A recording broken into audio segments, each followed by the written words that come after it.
Satu lagi kayak kalau ada teman kesurupan atau ketempelan, pertolongan pertamanya apa ya? Dan cara ngeluarinnya gimana? Apa harus didiemin aja atau dibacakan ayat-ayat tertentu? Makasih.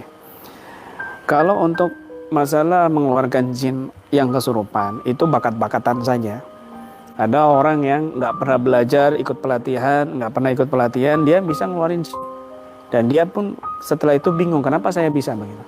Karena dia merasa yakin kepada Allah Subhanahu wa taala, kepada dirinya untuk menolong orang lain dengan cara yang baik, yaitu dengan membacakan Al-Qur'an, baca zikir dan sebagainya. Itu banyak juga yang berhasil seperti itu. Tetapi ada juga yang bingung. Ya, ada yang nggak berhasil juga. Dibacakan ini nggak berhasil, dibacakan itu nggak berhasil. Atau kadang-kadang seorang ustadz datang didatengin sama warga karena ada yang kesurupan gitu. Ketika sampai di sana, misalnya di musola, yang kesurupan ada di musola, dia datang nyampe musola, yang ini nggak kesurupan, diem tiba-tiba atau jatuh pingsan atau tertidur gitu, atau berhenti dan sadar. Ini biasanya jinnya ini nggak kabur. Banyak orang mengira itu jinnya kabur, hanya didatangi dia, melihat dia sudah sadar itu. Ini umumnya dia nggak kabur gitu, nggak keluar jinnya itu.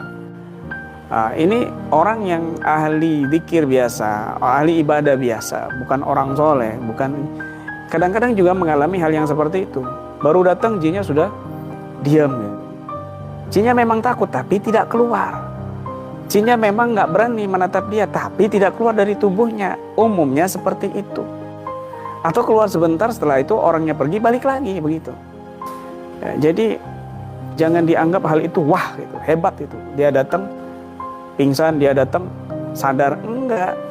Umumnya yang kita alami, dia nggak hilang, dia nggak keluar, kumat lagi. Kita pulang ke rumah dia kesurupan lagi, kan begitu rata-rata umumnya. Ya, kita ini banyak pengalaman yang seperti itu. Nah, maka ini bukan berarti dia ini sudah jinnya keluar, enggak. Coba aja kamu bacakan, coba aja kamu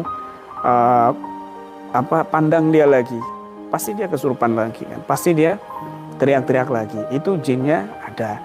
Atau jadi jinnya yang keluar, tapi masih banyak jin yang ada dalam tubuh yang lainnya, jin lainnya yang masih ada di tubuhnya gitu. Banyak jin dalam tubuh. Tuh, jadi kalau dia nggak mampu, atau misalnya dia setelah dia datang diam itu, terus nggak lama kesurupan lagi. Ya ini dia perlu usaha keras biasanya gitu. Dibacakan di ini gitu. Sering kok ada orang ngaji di hadapan kita, ya, padahal nggak bahas ruqyah. Saya baru naik di panggung, padahal acara Isra Mi'raj, padahal acara Maulid, langsung ada yang kesurupan, kan begitu.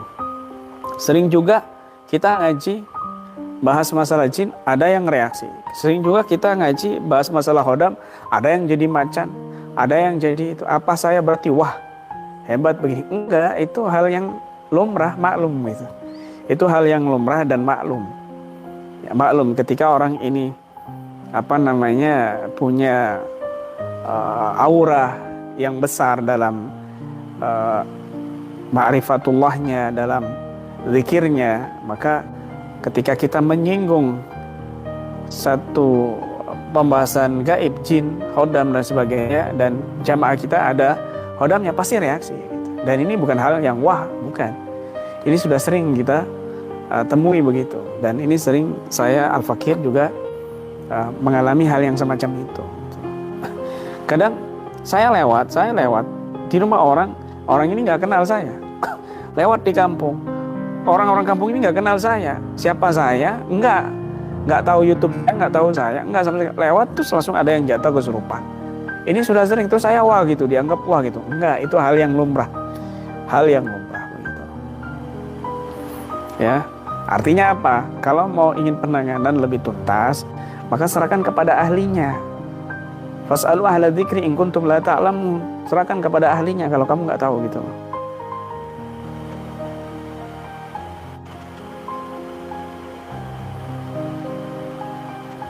Ilmu hikmah bertentangan dengan ruqyah saja tidak payah. Tidak. Ruqyah itu juga bagian daripada ilmu hikmah. Tapi ilmu hikmah yang insya Allah lurus. Ya, lurus ya. Kalau ada ilmu hikmah yang nggak lurus ya, pakai hodam atau pakai tumbal dan sebagainya. Tuh.